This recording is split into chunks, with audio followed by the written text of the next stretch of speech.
В эфире новости, в студии Анастасия Кобызева. Здравствуйте. Вот главные темы. Еще одна партия вакцины против коронавируса поступила в Якутию. Кого будут прививать в первую очередь, и последние данные по COVID-19 в этом выпуске. Онлайн-ярмарка вакансий для людей с ограниченными возможностями прошла в Якутске. Какие профессии востребованы? В Подмосковье срубили главную новогоднюю елку России.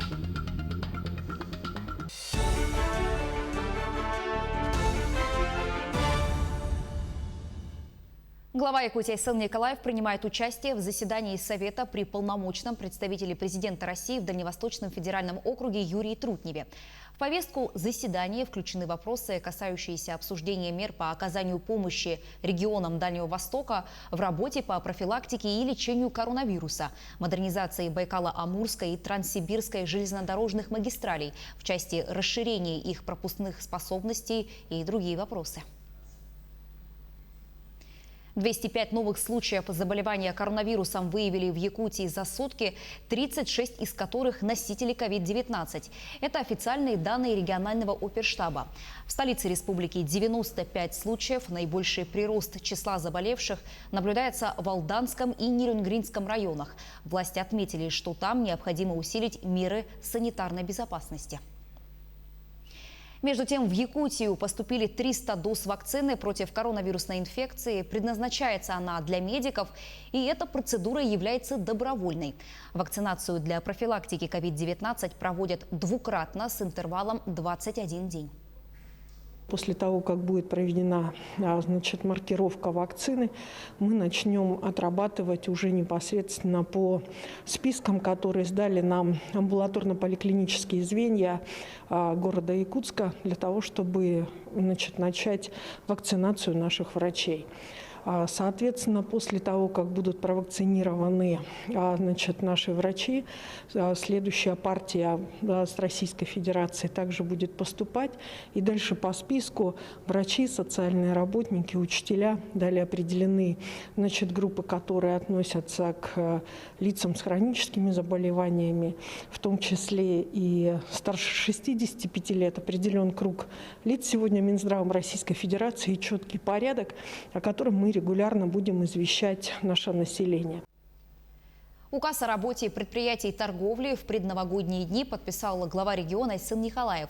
Так, предприятия общественного питания, торговли и сферы бытовых услуг в течение дня обязаны проводить санитарную уборку. Также разрешается деятельность компьютерных клубов и залов при обязательном соблюдении всех санитарных требований. В такие заведения запрещено пропускать школьников. При входе необходимо организовать строгий паспортный контроль. Также откроются спортивные залы и крытые манежи для занятий оздоровительной гимнастикой, скандинавской ходьбой и бегом строго с 6 до 10 часов утра. Онлайн-ярмарка вакансий для людей с ограниченными возможностями здоровья прошла в Якутске. Работодатели ищут бухгалтеров, менеджеров, дворников. И это далеко не весь список востребованных профессий. А об особенностях нового формата ярмарки в следующем материале. В настоящий момент на учете в Центре занятости населения столицы состоит 245 человек с инвалидностью. Из-за пандемии граждане, у которых нет компьютера или гаджетов, не имеют возможность зарегистрироваться на госуслугах в сфере занятости. При этом в нынешних условиях дистанционный формат работы импонирует многим людям данной категории. Вот гражданин к нам обращается, мы в обязательном порядке его сами регистрируем, если он имеет учетную запись в государственных услугах. Или мы в обязательном порядке, когда он нам звонит через телефон горячей линии, мы ему полностью даем консультацию от А до Я. То есть, как это? Либо, некоторые обращаются через электронную почту. Мы тогда расписываем все, как надо, что нажать, куда надо заходить и так далее. По программе сопровождения в трудоустройстве инвалидов Центра занятости населения якутянка Туяра Копырина трудоустроилась делопроизводителем в Якутскую городскую организацию Всероссийского общества инвалидов. Работа ей нравится, адаптацию прошла успешно. Например, сейчас отправляю спонсорские письма для подарков для детей-инвалидов как раз с новогодними праздниками. Нравится ли вам работа? Очень нравится. уже со всеми знакома, так что мне более-менее легче. По словам работодателя, срок договора с наемными работниками очень короткий. Некоторые граждане не могут так быстро адаптироваться к новым условиям. С центром занятости мы еще работаем по другим программам с 2011 года, уже систематически.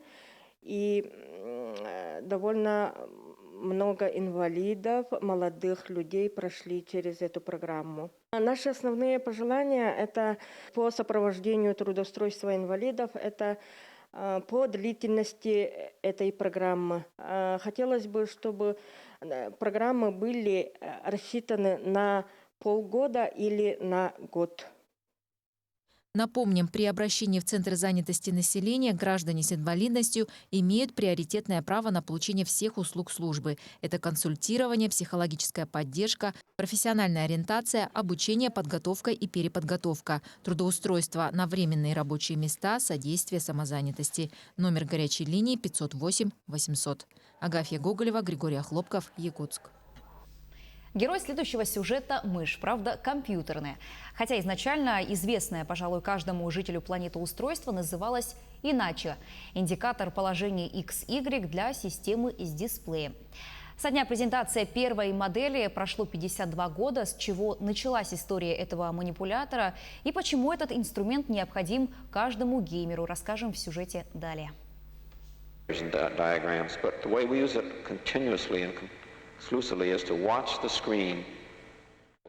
Это видео с демонстрацией первой компьютерной мыши. 9 декабря 1968 года ее показал ученый-изобретатель Дуглас Энгельбарт. Вот так она выглядела раньше. Деревянная коробочка на колесиках. За 52 года своего существования видоизменялась несколько раз. Колесико сменял шарик, после светодиоды и лазер. Даже хвост у мышки исчез. Компьютерную мышь надо выбирать осмысленно. Первым делом важно определиться, для чего она будет нужна. Играть, работать или смотреть кино. Аксессуар, так скажем, да, который нужно выбирать по ее эргономичности, то есть по удобству. Да. Прежде чем выбрать мышку, нужно сначала, конечно, по цвету определиться, там, синяя, красная, да, и лучше всего примерить, как она будет в руке держаться. Самыми популярными считаются недорогие устройства от 200 рублей. А вот мышка для геймера может стоить и 15 тысяч. Для хорошей игры важны все детали. Без мышки не обойтись, потому что, получается, с мышкой координируется положение на рабочем столе. И без нее никак. Ценовая категория у них есть разная. Все зависит от того, какие у них есть функции. Если у мышки там настраивается чувствительность, есть дополнительные кнопки, меняется их вес, например, или тип подключения, то они, естественно, становятся дороже. Компьютерные мыши бывают одно-, двух- или трехкнопочные. Тип выбирает потребитель, исходя из своих пристрастий и удобства работы. И, конечно, внешний вид мышки зависит от предпочтения своего хозяина. За полвека устройство мыши менялось не менее 10 раз. А сколько раз изменялся дизайн, не сосчитать. Мыши, самолеты, сердечки, домашние животные и многое другое. И даже сенсорный тачпад, которыми оснащены многие компьютеры и ноутбуки, тоже мышка. Каким это устройство будет в будущем, остается только догадываться. Марина Крутихина, Алекс Соснин, телеканал «Алмазный край». Температура воздуха в республике в конце рабочей недели местами будет опускаться до минус 50 градусов. Об этом сообщил научный руководитель Гидрометцентра России Роман Вильфанд. По его словам, такие показатели не являются рекордными. И в январе температура в регионе еще заметно опустится. Завтра в Якутске столбики термометров покажут 42 градуса со знаком минус, а в субботу и воскресенье станет еще холоднее – минус 44. Главную новогоднюю ель страны, которая украсит соборную площадь Кремля, срубили под Наро-Фоминском. 96-летнюю красавицу выбрали из 50 претенденток. Ель очень высокая, 25 метров, ее укоротят на несколько метров, иначе в Кремль дерево завести будет просто невозможно. Новогоднюю ель доставят в Москву 11 декабря на специальном автопоезде.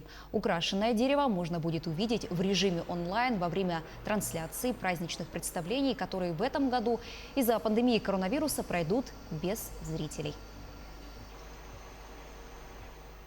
К этой минуте у меня пока вся информация. Я с вами прощаюсь. Берегите себя, носите маски, чаще мойте руки и соблюдайте социальную дистанцию.